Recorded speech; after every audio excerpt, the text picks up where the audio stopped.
My sister broke the one rule. I had and almost unalived my family, then showed up at dinner with a glass of wine. When I asked why she won't stop, she said, "He's still breathing, isn't he?" That was 10 months ago. Today, she was screaming my name through the Ring camera, begging me to stop. My sister and I have always had an okay at best relationship. We never talked, but we never fought either. We never shared clothes, never talked about boys, never did anything like that. Whenever it was just us two, the air was filled with awkward silence, which neither of us cared enough to break. But that all changed when she turned 21, because the second she took her first sip of beer, everything changed. She went from drinking monthly, to weekly, to daily. It felt crushing seeing her delve deeper and deeper, and what was even worse was when she tried to drag me down with her. I never liked alcohol and wanted to stay away from it, but she bullied and coerced me into it. On her 22nd birthday, she gave me a bottle of water that was actually straight vodka, and when I spat it out and started coughing, I looked up to see her recording my reaction and laughing. I gave her one final chance after that. I told her if she tried to drag me into drinking again, I would cut her off. Well, a month later, it was her and her boyfriend's anniversary. They invited me out with them, and my sister promised not to ask me to drink with her. Of course, she lied. Throughout the whole night, she kept giving me extremely diluted drinks that I didn't even realize had alcohol in them. Some vodka, whiskey, even rum. I remember feeling a light buzz after my third drink and the world started spinning. This was the first time I was intoxicated. I clung to her asking what was wrong with me, but she just laughed and because she was tipsy herself, admitted what she had done. I don't remember the specifics. All I remember is being enraged. I called a cab on the spot, and once home I sent her a voice note telling her I never want to see her again. What's even more insane is that she called me a week later,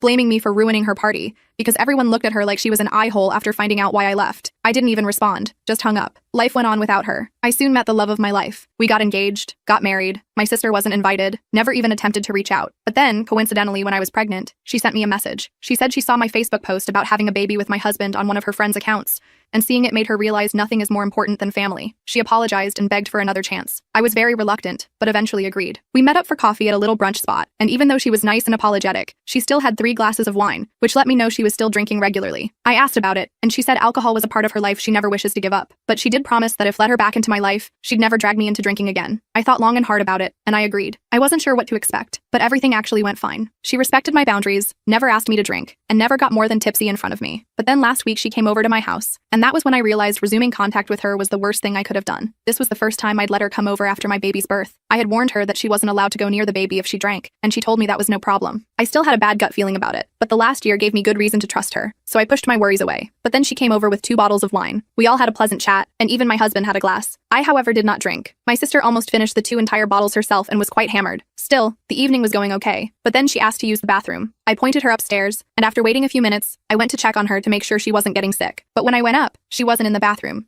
She was in our room, sitting on our bed, wasted out of her mind, holding my baby. The second she saw me, she panicked and quickly stood up to give him to me. But as she was standing up, she lost balance. She fell and dropped my baby. He fell on the floor. I screamed and went to check up on him. Thankfully, he hadn't fallen from a notable height. He was crying, but seemed to have no major injuries or anything, which I thank my lucky stars for. My sister got up and started apologizing, and I just called my husband. I told him to hold our baby and dragged my sisters downstairs and outside to speak to her. I told her that I had one rule. Under no circumstance could she get near the baby while drunk. And while drunk, she decided to hold him, then dropped him. She kept apologizing, but I called her a taxi home saying I never wanted to speak to her again. That, however, turned out to be a mistake. Because as it turned out, she had done more than just dropped my baby. She had fed him the remainder of her wine bottle, and he was currently upstairs, throwing up, while my husband was crying and calling the hospital. The next few hours were a blur of panic. The ambulance took us to the emergency room, where doctors confirmed alcohol poisoning in my infant son. They ran tests to check for other complications while David and I paced the waiting room, terrified we might lose our baby because of my sister's reckless behavior. The medical staff worked efficiently, but their grave expressions did nothing to ease our fears as they monitored our son's vital signs and took blood samples. The hospital social worker interviewed us extensively,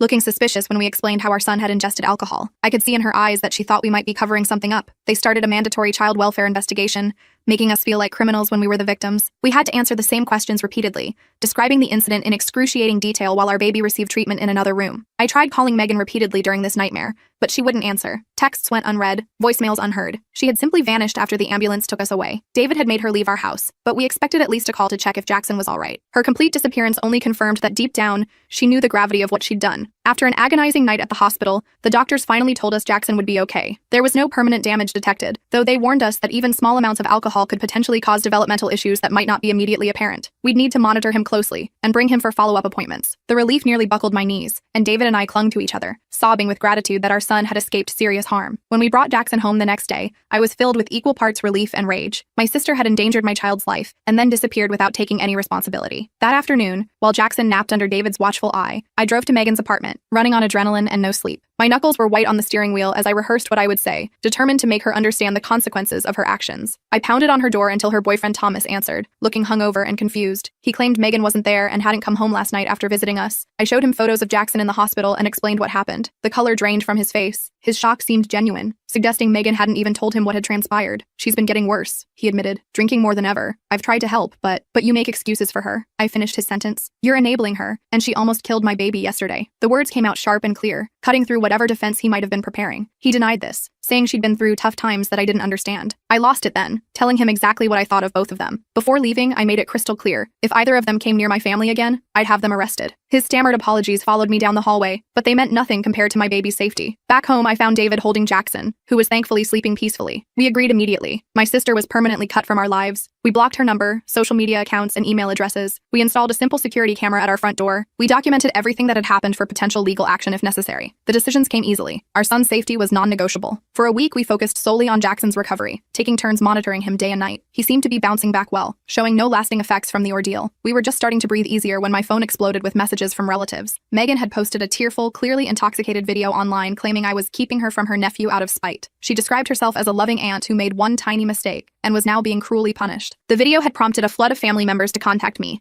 demanding to know why I was being so harsh to my clearly remorseful sister. Some even suggested I was using this incident as an excuse to continue our long-standing feud, as though protecting my child was merely a vindictive act. I couldn't believe it. She had endangered my child's life, disappeared for a week, and then tried to paint herself as the victim. When I attempted to privately message key family members with the truth, I discovered Megan had preemptively told them that I was exaggerating and that Jackson had just accidentally sipped from her glass. Several relatives were now convinced I was overreacting to punish my sister. Their willingness to believe her version of events without even hearing mine was deeply painful, revealing fault lines in our family I hadn't fully appreciated before. Yesterday, we received a formal-looking letter from Megan claiming she'd entered rehab, and her therapist recommended family healing as part of her recovery process. She wanted visitation rights with Jackson once she completed the program. David suggested we verify this sudden rehabilitation, so I called the facility she named. It didn't exist. I'm sitting here now, looking at my beautiful baby boy sleeping in his crib, wondering how my own sister could first endanger his life, and then lie so blatantly to manipulate her way back into our lives. David wants to get a restraining order, but some family members are already calling us heartless for not giving her another chance. The division among our relatives has added another layer of stress to an already traumatic situation. Am I wrong to permanently cut my sister off after what she did? How do I protect my son from both her and the family members who seem blind to the danger she poses? I never imagined becoming a mother would mean defending my child from my own sister, but here we are. Every parenting book I read prepared me for sleepless nights and feeding challenges. None prepared me for having to shield my infant from someone who should have loved and protected him as family. The next day, I called Jordan, a friend who worked as a detective, who had helped us with some minor issues in the past. I needed advice about restraining orders and what evidence we'd need. He came over during his lunch break and reviewed everything we had so far. Look, I'm going to be straight with you, Jordan said after looking at our documentation. Getting a restraining order isn't impossible,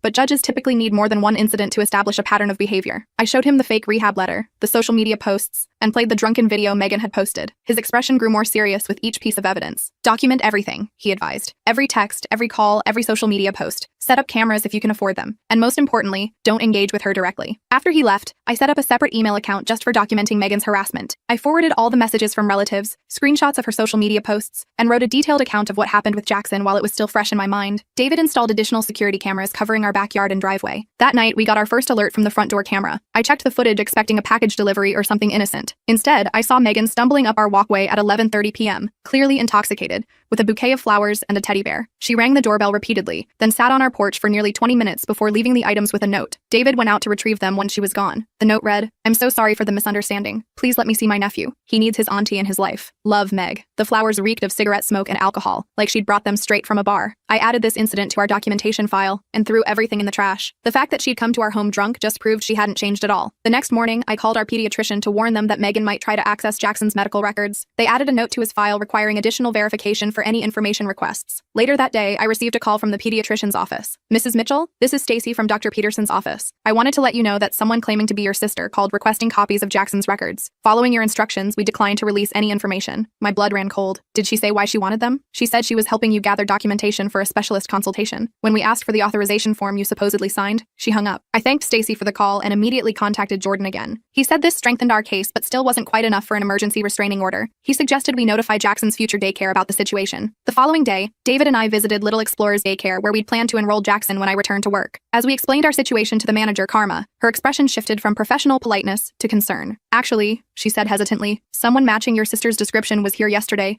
asking about enrollment procedures. She said she was thinking of registering her nephew and wanted to tour the facility. The realization that Megan was tracking our movements so closely made me physically ill. We showed Karma a photo of Megan and she confirmed it was the same person. We immediately decided against using that daycare and began researching home-based nanny options instead. That weekend, my mother called to invite us to Sunday dinner. Dad and I miss you all so much, she said. We promise Megan won't be there. We just want to see our grandson and talk through everything calmly. After discussing it with David, we cautiously agreed. This would be the first time my parents had seen Jackson since the incident, and despite everything, I didn't want to deprive them of a relationship with their grandson if Megan truly wouldn't be present. We arrived at my parents' house around 4 p.m. Mom greeted us with teary hugs, cooing over Jackson, who was awake and alert in his carrier. Dad gave David a firm handshake and kissed my cheek. Everything seemed normal as we settled in the living room, Jackson on a blanket for tummy time while Mom brought out coffee and cookies. Then I heard it, the unmistakable sound of my sister's laugh coming from the kitchen. My whole body tensed. Who else is here? I asked, though I already knew the answer. Before Mom could respond, Megan walked in from the kitchen holding a glass of wine. Surprise, she said with a smile that didn't reach her eyes. I thought we could finally talk things out. I didn't say a word. I simply picked up Jackson, grabbed the diaper bag, and walked straight to the door. I heard David behind me saying something to my parents about trust being broken, but I was already strapping Jackson into his car seat, my hands shaking with anger and betrayal. I drove home alone while David stayed behind to confront my parents about their deception. When he returned an hour later, his expression was grim. They admitted they set up the whole thing, he said, pacing our living room. They thought if they could just get us all in the same room, we'd talk it out, and everything would be fixed. Did they say anything else? Yeah, and you're not going to like it. Megan's been living with them for the past 3 weeks. Apparently Thomas kicked her out after learning what she did to Jackson. I felt like I'd been punched in the stomach. My parents had lied to our faces while harboring the person who had endangered their own grandson. The depth of their betrayal was incomprehensible to me. I cried that night for the family I thought I had, while David held me and promised we'd get through this together. The next morning, I sent a simple text to my parents. We need space from all of you right now. Please respect that. Then I blocked their numbers. David did the same. We needed time to process this betrayal and figure out our next steps without the constant pressure from my family. For a few days, things were quiet. We settled into a routine with Jackson, who was thriving despite everything. I focused on enjoying my maternity leave with him, trying to put the Megan situation out of my mind as much as possible. David returned to work, though he called to check in more frequently than before. On Thursday, I decided to venture out to the grocery store with Jackson. It was our first trip out together that wasn't a doctor's appointment, and I was feeling confident as a new mom. I put Jackson in his carrier, which I placed securely in the shopping cart, and began making my way through the store. I was in the produce section selecting apples when I felt that unmistakable sensation of being watched. I turned to see Megan at the end of the aisle,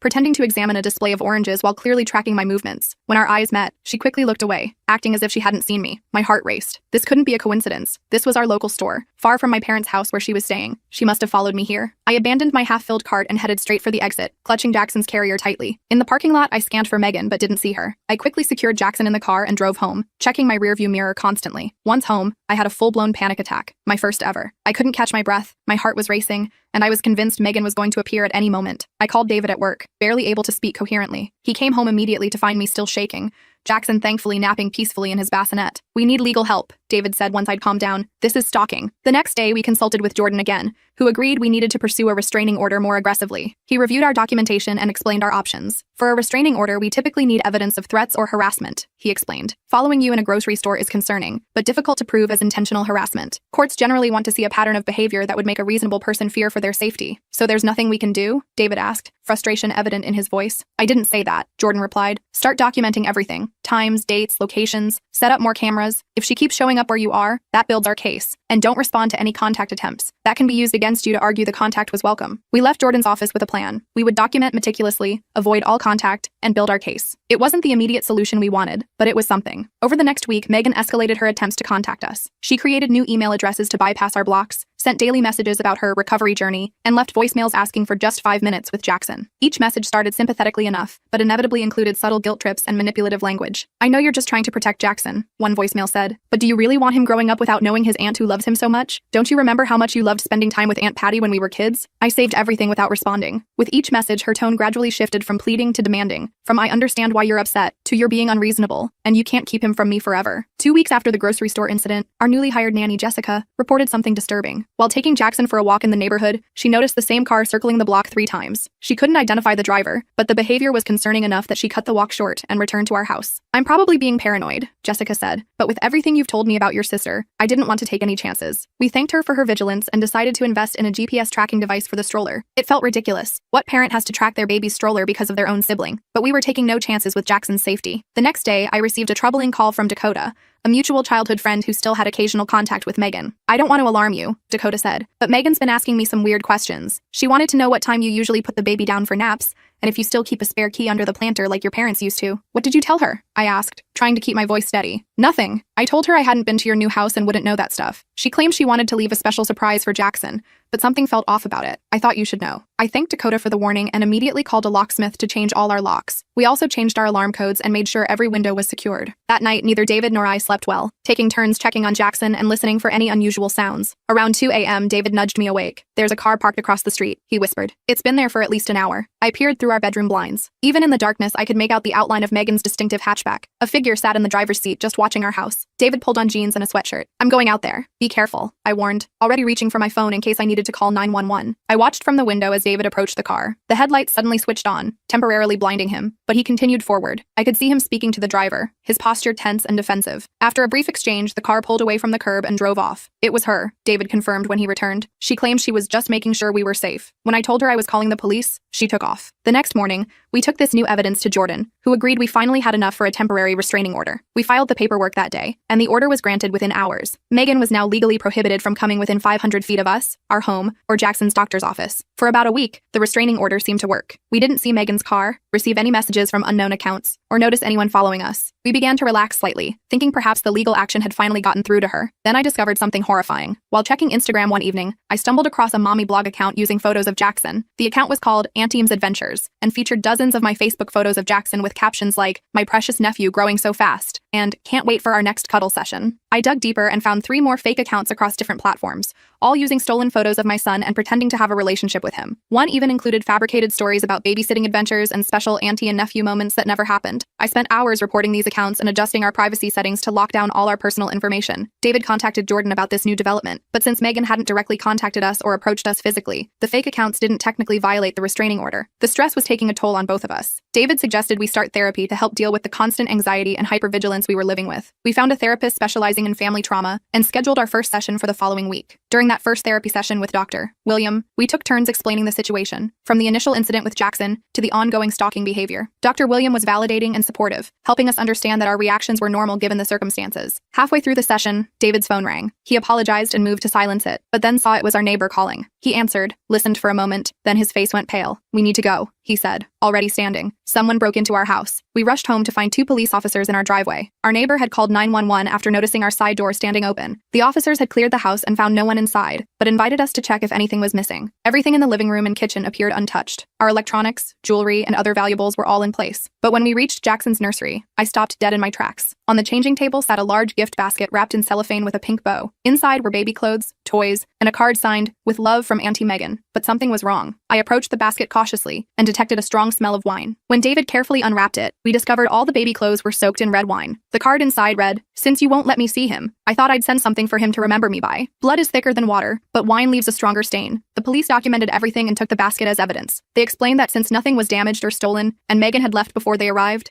they could only add this to our case file. The officer suggested we consider installing more security cameras and perhaps getting a dog as an additional deterrent. After they left, David and I sat on the couch in stunned silence. The violation of our home, specifically our baby's room, left me feeling violated and terrified. The wine-soaked clothes were a clear reference to the original incident and showed that Megan not only felt no remorse, but was actively taunting us about it. "We can't stay here," I finally said. "She knows where we live, she can get in anytime she wants, and the police can't do anything until after she's already done something." David agreed. "My parents have been asking us to visit. Maybe we could go stay with them for a while. They live in Lakeside. She wouldn't think to look for us there." The next day, we packed essentials for an extended stay, installed additional security cameras that would send alerts to our phones, and drove to David's parents' house in Lakeside. We didn't tell anyone where we were going, not even our close friends, fearing the information might somehow get back to Megan. David's parents, Michael and Barbara, welcomed us warmly, converting their home office into a temporary nursery for Jackson. They were horrified by our situation and promised to help however they could. Their house was in a quiet, gated community with good security, which gave us some peace of mind. For the first 3 days at his parents' house, I finally relaxed enough to sleep through the night. Being away from our home and the constant fear of Megan appearing gave me space to breathe. Jackson seemed to sense the change in atmosphere too. He was smiling more and fussing less. On the 4th day, my phone chimed with a text from an unknown number. "Nice place. The garden looks peaceful." My blood ran cold. I showed David the message, and he immediately went outside to scan the neighborhood. There was no sign of Megan, but the message was clear. She had somehow found us again. Michael, David's father,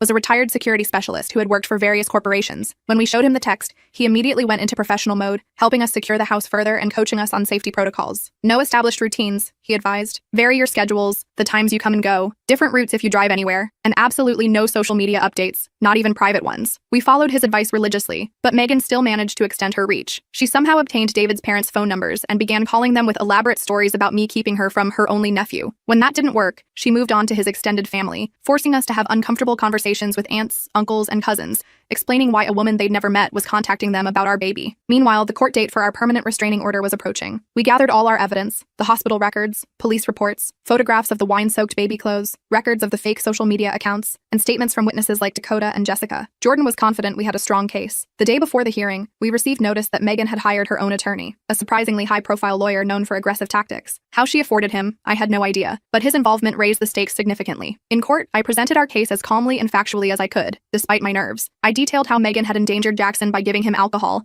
her subsequent stalking behavior, the break-in, and the ongoing harassment. Our documentation was thorough and well-organized, thanks to my obsessive record-keeping over the past weeks. Then Megan's lawyer stood up. He portrayed her as a struggling alcoholic who had made one terrible mistake and was being unfairly punished while trying to recover. He claimed I had a history of exaggerating Megan's behavior due to childhood jealousy, and that I was using this incident to permanently cut her off from family connections she desperately needed for her recovery. My client has enrolled in rehabilitation, Your Honor, he said smoothly. She acknowledges her grave error in judgment but is actively seeking help. Permanently severing family ties through this order would be detrimental to her recovery and denies the possibility of supervised reconciliation in the future. The judge asked several pointed questions of both sides, then announced he would take a 30-day continuance to review all evidence before making a final decision. In the meantime, the temporary restraining order would remain in effect. We left the courthouse feeling deflated. We'd hoped for immediate resolution, but now faced another month of uncertainty. As we walked to our car, I spotted my mother standing near the courthouse steps. She approached cautiously, looking thinner and more tired than I remembered. "Can we talk?" she asked. "Just for a minute." David squeezed my hand but stepped away to give us privacy. I crossed my arms defensively, not ready to forgive her betrayal. "Megan told us she's having suicidal thoughts," my mother said without preamble. "She says being cut off from family is killing her. Can't you drop this restraining order and let us work together as a family to help her?" I couldn't believe what I was hearing. "Mom, she gave alcohol to my infant son. She broke into our house. She's stalking us. And you want me to just forgive and forget because she says she's suicidal?" My mother looked down. "We're just trying to help both our daughters. Is that so wrong? How did she find us at David's parents' house?" I asked suddenly, a suspicion forming. My mother's guilty expression confirmed my fears before she spoke. "I might have mentioned where you were staying. I didn't think it was a secret." The betrayal hit me all over again. My own mother had compromised our safety, all while trying to guilt me into dropping protections for my child. I took a deep breath, fighting back tears. "We're done here," I said quietly. "Don't contact us again until you decide which daughter's well-being you actually care about." I walked away, joining David at the car. As we drove back to his parents' house, I explained what had happened. We decided it was time to cut contact with my parents as well, at least temporarily. They had proven they couldn't be trusted with even basic information about our whereabouts. That evening, David's mother handed me a sealed envelope that had been dropped off while we were at court. "A young man delivered this," she explained. "He said it was important." Inside was a handwritten letter from Thomas, Megan's ex-boyfriend. He explained that he'd broken up with her after witnessing her obsession firsthand and wanted to warn us about her deteriorating mental state. "She talks about rescuing your baby all the time," he wrote. "She's drinking heavily again and has a whole wall covered with photos of him printed from your old social media. I'm truly scared for what she might do and thought you should know." We immediately provided this information to Jordan and the police, who finally began taking our concerns more seriously. Jordan filed an addendum to our restraining order request, including Thomas's letter as new evidence. The night before our rescheduled court date, the security system at David's parents' house triggered an alert. The cameras captured Megan attempting to enter the backyard by scaling the fence. The alarm had activated automatically,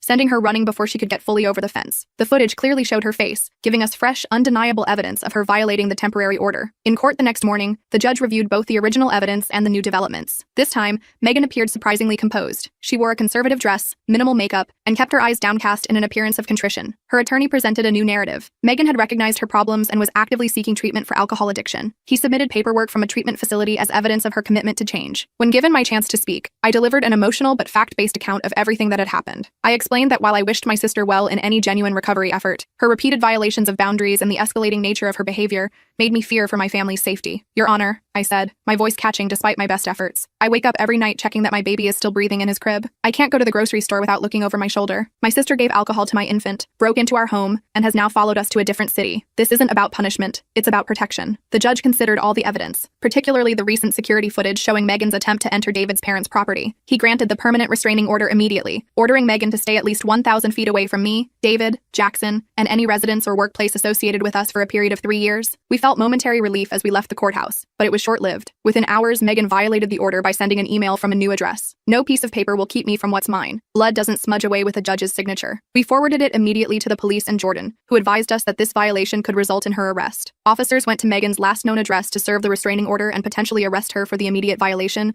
but discovered she had vacated her apartment days earlier. What they found there was disturbing. According to the officer who called us, her apartment was filled with empty liquor bottles and a wall covered with printed photos of Jackson, some taken from social media, others clearly photographed through windows or from a distance. There were also maps with our routines noted, including Jackson's usual nap times and when David typically left for work. An alert was issued for Megan's apprehension, which only intensified our fear. Not knowing where she was or when she might appear next meant we couldn't let our guard down for a moment. We decided to remain at David's parents' house rather than return home, feeling at least somewhat safer with the gated community and additional security measures. 3 tense days passed with no sign of Megan. We began to hope that perhaps she'd left the area entirely, seeking a fresh start somewhere else. David even ventured back to our house briefly to collect more of our belongings, reporting that everything seemed untouched since we'd left. On the 4th day, Jessica took Jackson to the community park within the gated neighborhood. David's mother went along, giving me my first hour alone in weeks. I used the time to shower and actually blow-dry my hair, small acts of self-care that had become luxuries in our constant state of vigilance. My phone rang just as I was finishing. It was Jessica, her voice tight with controlled panic. "I think I just saw your sister," she said quietly. "There's a woman who's been following us around the park for the last 20 minutes. She's keeping her distance, but I recognize her from the photos you showed me." My heart raced. "Where are you now?" "Near the playground. Your mother-in-law is with Jackson on the swings. I stepped away to call you." "Stay with them," I instructed. "David will be there in 2 minutes. I'm calling the police." I hung up and immediately called David,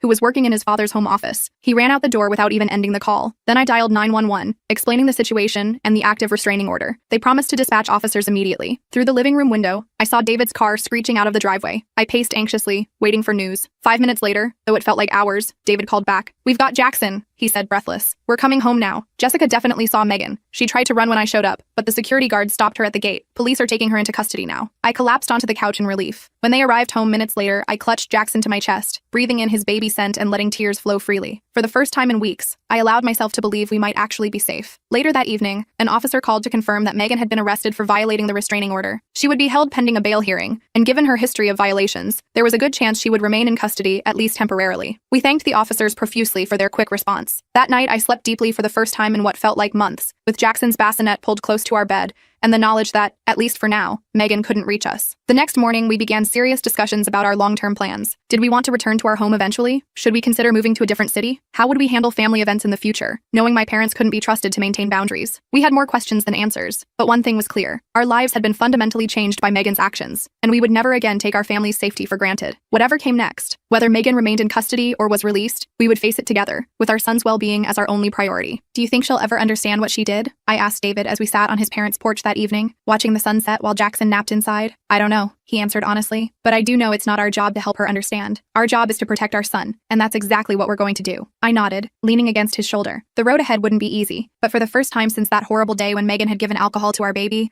I felt like we might actually find our way through this nightmare. The bail hearing was set for the next morning, and David insisted on attending to make sure the judge understood the severity of the situation. His mom offered to stay with me and Jackson, which was a relief since I wasn't mentally ready to face Megan again so soon. When David returned a few hours later, his expression was a mix of relief and concern. "She got bail," he said, dropping onto the couch beside me. "But there are conditions. She has to wear an ankle monitor to track her movements, submit to weekly drug and alcohol testing, and stay at least 1,000 feet from us at all times." "How did she seem?" I asked, bouncing Jackson gently on my knee. "Oddly calm. Her lawyer did most of the talking. She just sat there staring straight ahead. The only time she showed any emotion was when they mentioned the alcohol monitoring. She actually argued with her lawyer about it. That didn't surprise me. Even with everything at stake, alcohol was still her priority." We decided to remain at David's parents' house a while longer, not quite trusting the monitoring system to keep us safe. Jackson seemed happy enough with the arrangement, thriving under the additional attention from his grandparents. 2 weeks later, we received a call from Jordan. He'd been keeping tabs on Megan's case and had news. They did a full substance abuse evaluation as part of her bail conditions, he explained. The assessment revealed more than just alcoholism. The psychologist found concerning personality disorder traits that might explain her fixation on your son. "What does that mean for us?" I asked. "The court has ordered her to undergo dual treatment, both for alcohol addiction and for her mental health issues. It's actually a good thing. She'll get more comprehensive monitoring than just for the drinking." I felt a strange mix of emotions at this news. On one hand, it was validating to hear professionals confirm what we'd suspected, that Megan's issues went deeper than just alcohol. On the other hand, a diagnosis didn't undo the trauma she'd caused or guarantee she'd actually improve. About a month into Megan's court-mandated treatment, we received a formal letter from her therapist.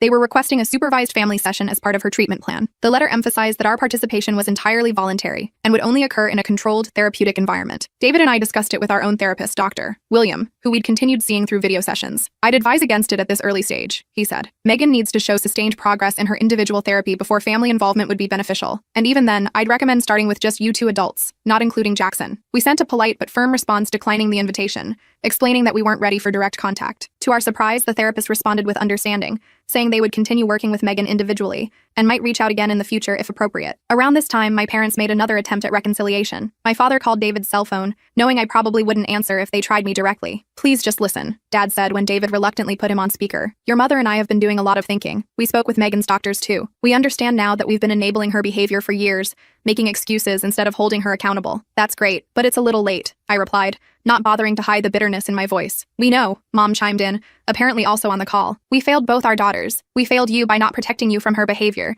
and we failed her by not getting her help sooner. But she is truly changing this time. The doctors say her progress is remarkable." I sighed, exhausted by the cycle of hope and disappointment. Even if that's true, protecting Jackson comes before anyone's feelings, including yours, including hers, and including mine. There was silence on the other end, then my father's voice, softer now. "We understand that. For the first time, I think we really do." I didn't make any promises, but I did agree to let them continue receiving updates about Jackson through email and photos. It was a small concession that cost me nothing but might help rebuild some kind of relationship eventually. Still, I made it clear that any information shared with Megan would result in immediate cutting of communication again. 6 months passed with relative calm. According to reports from her treatment facility, Megan was complying with all requirements. She attended therapy sessions, maintained sobriety, verified by testing, and hadn't violated the restraining order or monitoring conditions. We gradually settled into a new normal, eventually returning to our own home after installing a comprehensive security system that would make a bank vault jealous. Then a formally worded letter arrived, delivered through her therapist as allowed by the court. In it, Megan acknowledged her actions without excuses or manipulation. She expressed remorse for endangering Jackson and for the subsequent stalking behavior. She didn't ask for forgiveness or access to Jackson, just acknowledged the harm she had caused and her commitment to recovery. I read it several times, analyzing every word for hidden manipulation or guilt trips. Finding none, I showed it to David. "What do you think?" he asked. "I don't know," I admitted. "It seems genuine, but we've been fooled before. I'm not ready to respond, but I won't throw it away either." We decided to acknowledge receipt of the letter through her therapist, but maintained our position that direct contact wasn't currently on the table. The therapist continued sending occasional updates, all indicating significant improvements in both Megan's sobriety and understanding of boundaries. I remained cautious, insisting on concrete evidence of change. Over an extended period before considering any kind of reconciliation, we agreed to receive updates but refused direct contact until she demonstrated at least 1 year of stability. It was a hard line, but one David fully supported. Some family members called us stubborn, but they hadn't lived through what we had. 14 months after Megan's arrest, her therapist reached out again, proposing a carefully controlled meeting in their office. The idea sent me into an anxiety spiral. Despite all evidence of Megan's progress, the thought of facing her brought back all the fear and trauma. David suggested a compromise. "What about a video session first? That way we could disconnect immediately if things went south." It seemed like a reasonable middle ground. We scheduled the session for the following week, with her therapist moderating and our therapist doctor, William, joining to support us. When Megan's face appeared on the screen, I was struck by how different she looked. Her complexion was clearer, her eyes brighter and more focused. The slightly bloated appearance that comes with heavy drinking was gone. She seemed genuinely transformed. "Thank you for agreeing to this," she began. "I know it couldn't have been an easy decision." For the next hour, she spoke candidly about her recovery journey. She acknowledged the harm she'd caused without excuses, taking full responsibility for her actions. She talked about the work she'd done to understand the roots of her alcoholism and her unhealthy fixation on Jackson. "I was trying to fill an emptiness inside me," she explained. "When you got pregnant, I convinced myself being an aunt would give me purpose. Then when you rightfully kept me away after what I did, that obsession just grew." I listened silently, monitoring my own emotional reactions while trying to assess her sincerity. "I hope someday I can be an aunt to Jackson in whatever capacity you deem appropriate," she said toward the end of the session. "But I understand that may never happen, and that's a consequence of my actions that I have to accept." That comment triggered my protective instincts. "I appreciate your progress," I said carefully, "but I need to be very clear. Access to my child is not on the table in any foreseeable future. Any relationship we might rebuild would be between us as sisters only." To my surprise, she nodded without argument. "I understand completely. That's a totally reasonable boundary." After several more video sessions over the course of 2 months, we cautiously agreed to an in-person meeting at her therapist's office. When Megan arrived, she was carrying a gift bag. "This is for Jackson," she said, holding it out. I immediately stiffened, thinking of the wine-soaked clothes from before. "We discussed no gifts," I reminded her. "You're right. I'm sorry." She set the bag aside without protest. Old habits. I should have respected that boundary. The fact that she accepted this correction without defensiveness was actually more convincing than any apology could have been. Throughout the session, she remained focused on making amends to me and David, rather than trying to establish any connection to Jackson. When my parents learned we were having these meetings, they immediately started pressuring us to accelerate the reconciliation process. "It's been almost 2 years," my mother argued during a phone call. "Megan's done everything the courts and doctors have asked. Don't you think it's time to be a family again?" "No," I said firmly. "Rebuilding trust takes years, not months. The fact that you're trying to rush this shows you still don't fully understand the situation." That shut down the conversation quickly. Over time, my parents learned that pushing only resulted in us pulling back further. They eventually accepted our timeline, even if they didn't fully understand it. By the 2-year mark of Megan's recovery, we had established a cautious, distant relationship. She attended occasional family gatherings where Jackson was present, but under strict conditions. She remained completely sober and was never alone with him. She accepted these limitations without complaint, seeming to understand they were the natural consequences of her past actions. Meanwhile, I continued my own therapy, working through the trauma and hypervigilance that still affected me. I jumped at unexpected noises and still checked the locks multiple times each night. I struggled with anxiety whenever Megan was in the same room as Jackson, watching her every movement like a hawk. Dr. William assured me these reactions were normal given what we'd experienced and would likely ease with time and continued safety. You're not obligated to trust someone who has given you reason not to, he reminded me. Trust is earned, not owed. That perspective helped me navigate the complicated feelings that arose as Megan continued to demonstrate change. I was learning to trust my instincts while allowing for the possibility of measured reconciliation. When Jackson turned 4, we held a small birthday party at a local park. Family and a few friends attended, including Megan, who now had nearly 3 years of sobriety. She brought a modest gift that she first showed to me for approval, a picture book about dinosaurs, Jackson's current obsession. During the party, I noticed Megan step away from the group, sitting alone on a bench at the edge of the playground. I hesitated, then decided to join her. Everything okay? I asked. Just taking a moment, she said. These gatherings can still be triggering sometimes. Being around people who are drinking, I hadn't even thought about that. Several adults were having beer or wine with the pizza. Do you need to leave? We'd understand. She shook her head. No, I've got coping strategies now. I wanted to tell you something, actually. Today marks 3 years sober for me. Congratulations, I said, genuinely impressed by the milestone. I don't want to make a big deal about it, she continued. It's not why I mentioned it. I just wanted to thank you. Thank me? For what? For maintaining your boundaries. If you had given in when I was manipulating everyone, if you had allowed me back into your life easily, I probably wouldn't have gotten the help I needed. Your refusal to accept my behavior forced me to actually confront my issues. I didn't know what to say to that. After a moment, I simply nodded and said, I'm glad you're doing better. As I walked back to the party, I realized we had found a new equilibrium. Not the close sisterhood I might have dreamed of as a child, but a carefully managed relationship built on hard-earned respect. Jackson's safety and well-being remained the non-negotiable priority, but there was room now for cautious interaction. Last week, Megan celebrated 4 years of sobriety. She moved to a neighboring town for a job in addiction counseling, using her experience to help others. She maintains appropriate boundaries, always checking before sending gifts for Jackson's birthdays and holidays. She never asks for unsupervised time with him